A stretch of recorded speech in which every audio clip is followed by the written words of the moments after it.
August 17, 1943. 26,000 feet above Schweinfurt, Germany. Captain Robert Morgan squeezed his eye against the rubber eyepiece of the Norden bombsight, America's most closely guarded secret after the atomic bomb. His hands gripped the controls of a device that had cost more than the Manhattan Project would spend in its first 2 years. A device the military promised could drop a bomb into a pickle barrel from 4 miles up. A device so secret that it traveled in an armed vault, required 2 keys to unlock, and came with orders to destroy it rather than let it fall into enemy hands. In exactly 43 seconds, Morgan would press the bomb release. 12 500-pound bombs would fall toward the ball-bearing factories below, factories that produced 52% of Germany's ball-bearing supply. Destroy these plants and the German war machine would grind to a halt within months. That was the theory. The reality was about to be written in fire and failure across the German landscape. Of the 376 B-17 flying fortresses attacking today, carrying the most advanced bombing technology in the world, only 88 would hit within 1,000 feet of their targets. The rest, using the same technology, the same training, the same precision equipment, would scatter their bombs across 50 square miles of German countryside. Some would hit residential neighborhoods. Some would crater empty fields. Some would strike undefended villages with no military value whatsoever. The Norden bombsight, the device that was supposed to revolutionize warfare and make bombing a science rather than an art, was failing. And it had been failing since the moment American bombers entered combat. But no one wanted to admit it. The cost of this failure wasn't measured just in dollars, though $1.5 billion had been spent developing and producing 50,000 Norden bombsights. The cost was measured in the lives of 350,000 German civilians killed by bombs that missed their targets.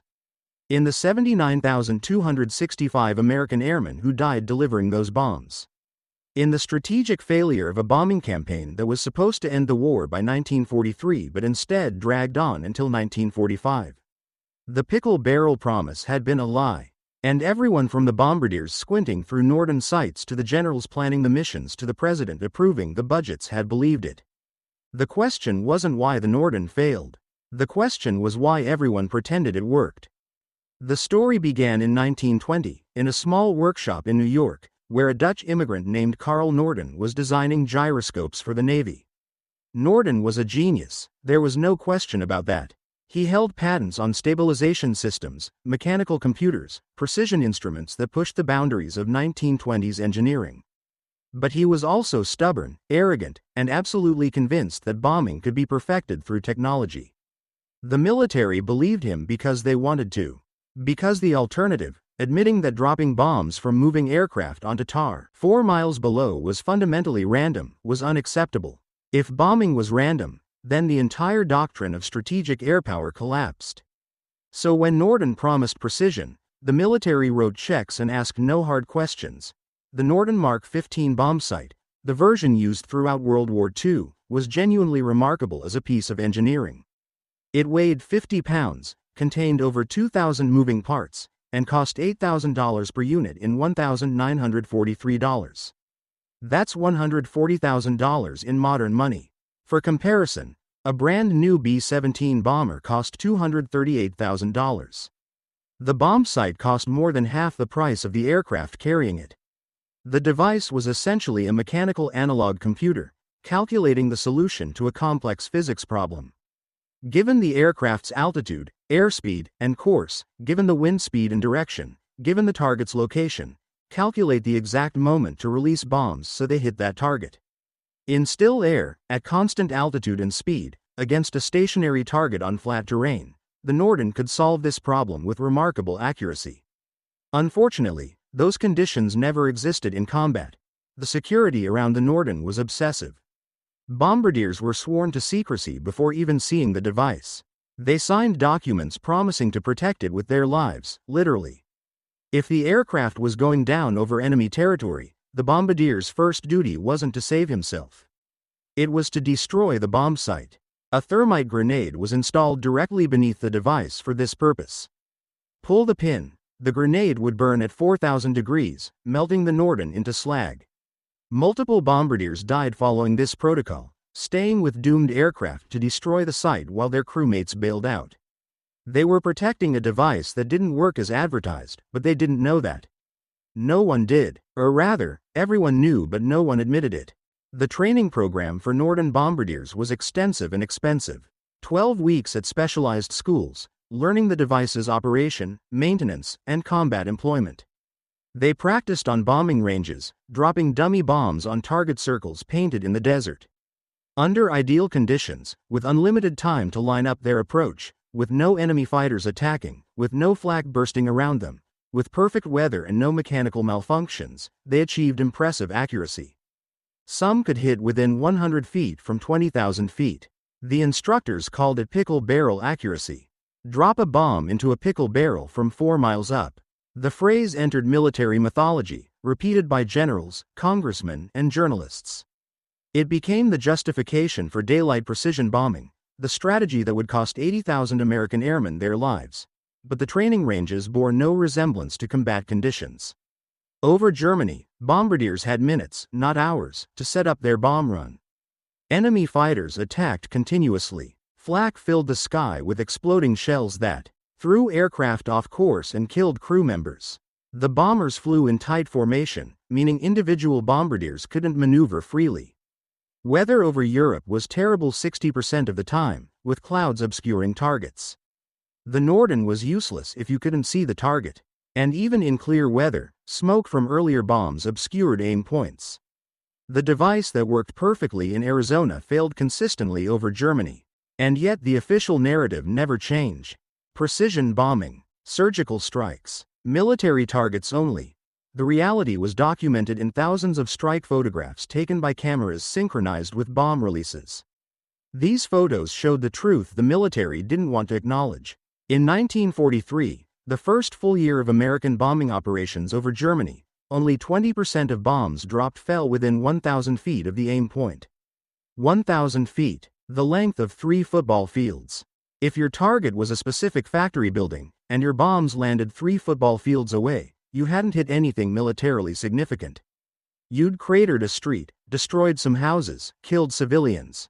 But the factory kept operating. The statistics got worse with analysis.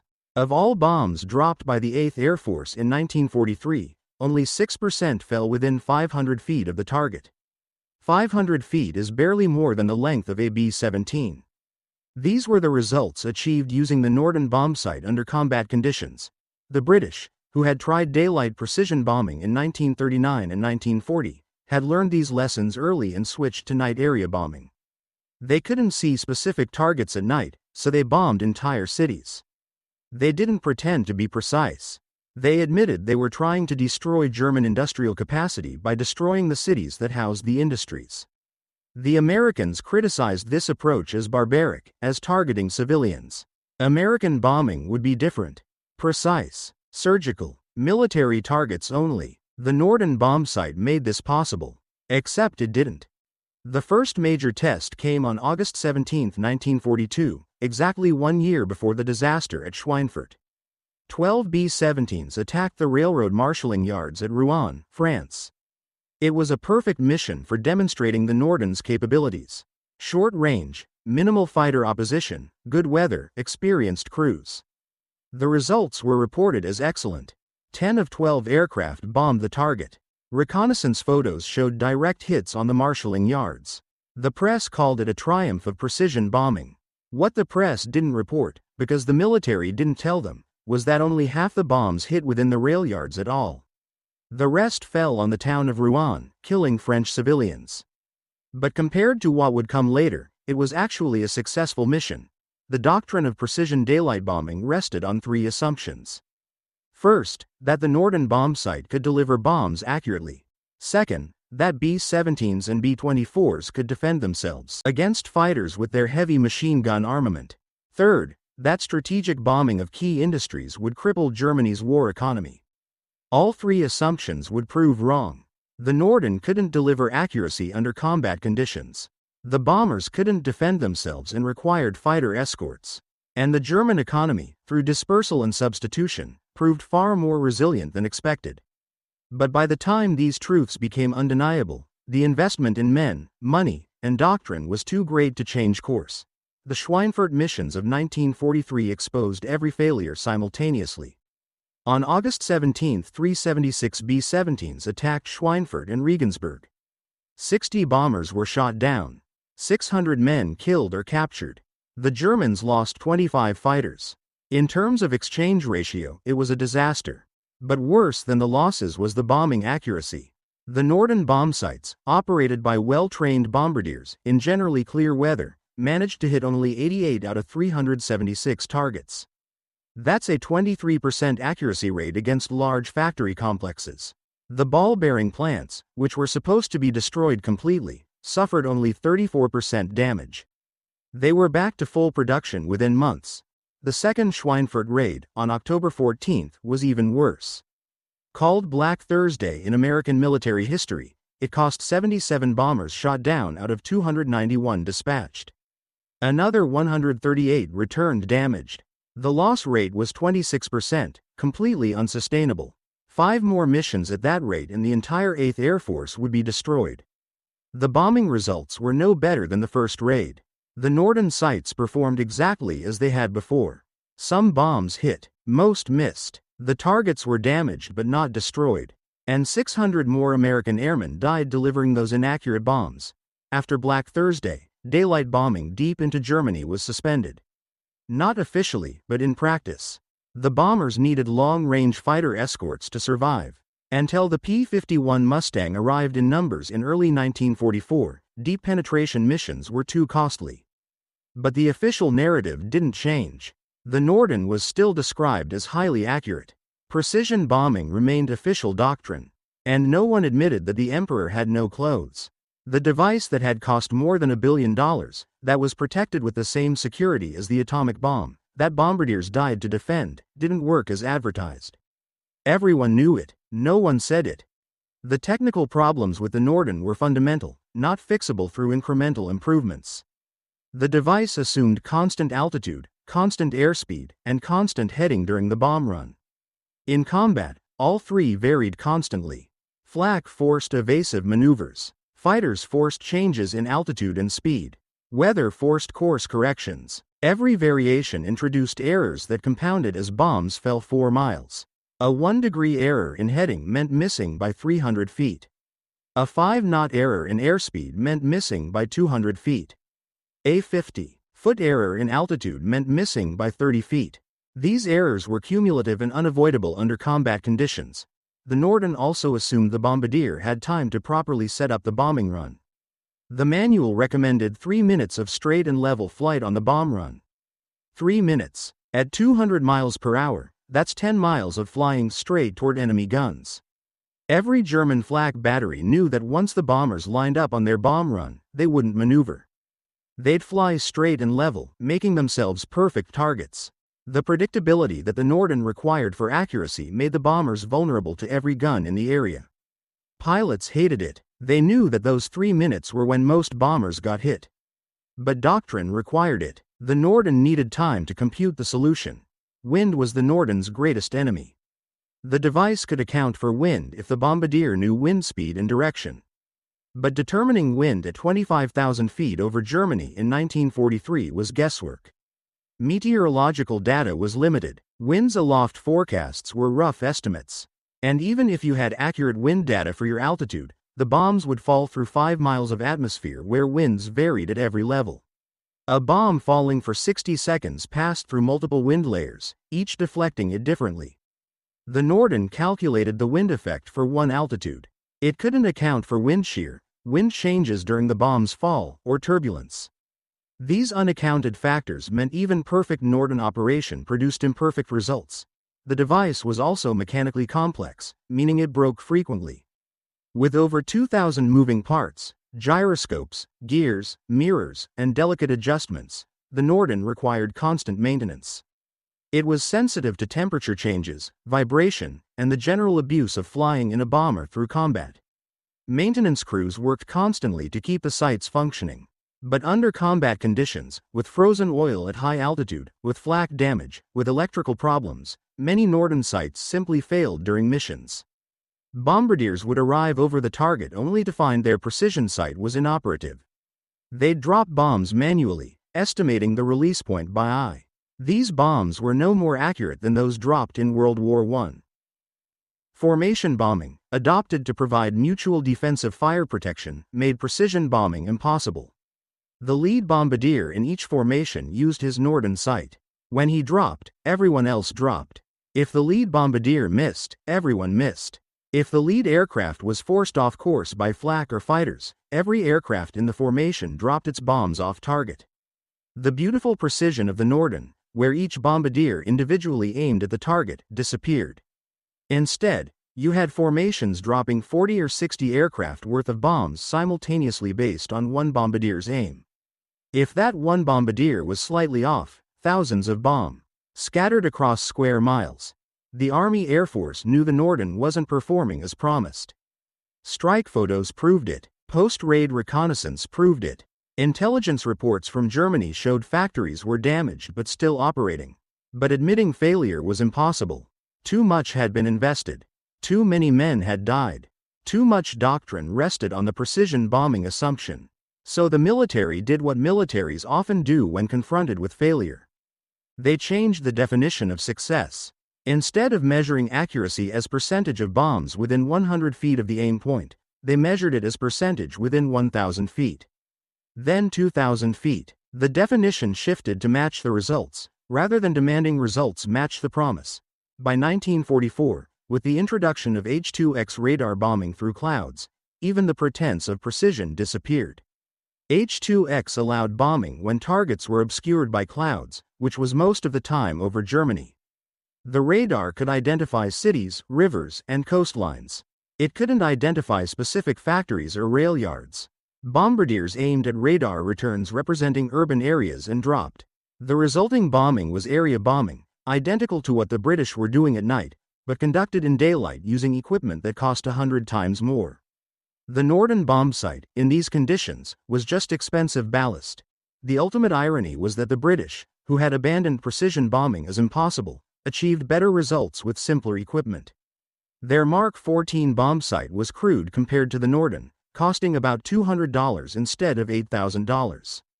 It had no gyroscopes, no mechanical computers, no complex calculations. It was essentially a sophisticated slide rule. The bombardier input a few variables and got a simple solution.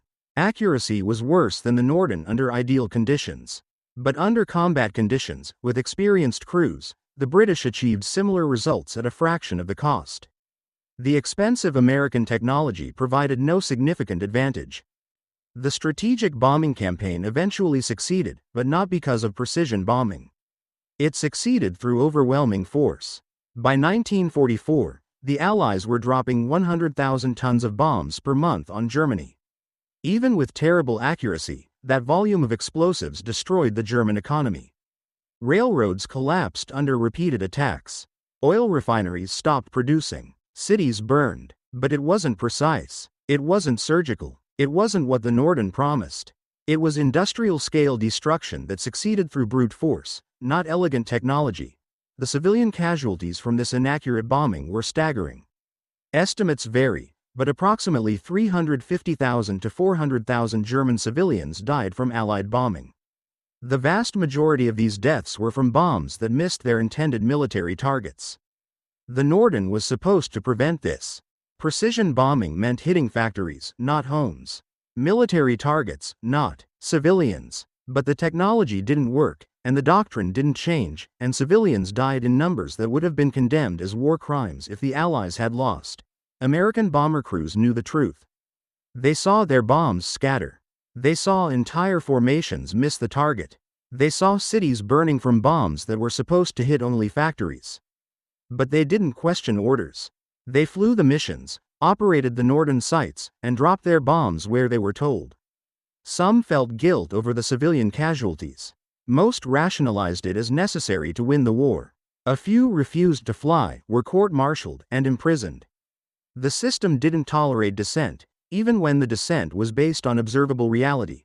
After the war, the Strategic Bombing Survey analyzed the effectiveness of the campaign. Their conclusion was diplomatic but damning. Strategic bombing contributed to Allied victory but was far less effective than pre-war doctrine predicted. Translation. We dropped 2.7 million tons of bombs, spent hundreds of billions of dollars, lost 80,000 airmen, killed 400,000 civilians, and achieved results that could probably have been achieved with a fraction of the effort if we'd admitted our technology didn't work and adjusted accordingly. The Norden itself became obsolete almost immediately after the war. Jet aircraft flew too fast for manual bomb sights to work. Radar bombing became standard. Then guided missiles eliminated the need for bombers to overfly targets at all. The technology that consumed $1 billion in development was useful for exactly 6 years before being superseded. 50,000 Norden bomb sights were produced. After 1945, they were scrapped, donated to museums, or sold as surplus. The secret that had been protected with thermite grenades and the threat of court-martial was declassified and forgotten. Carl Norden himself remained convinced his device was perfect. H.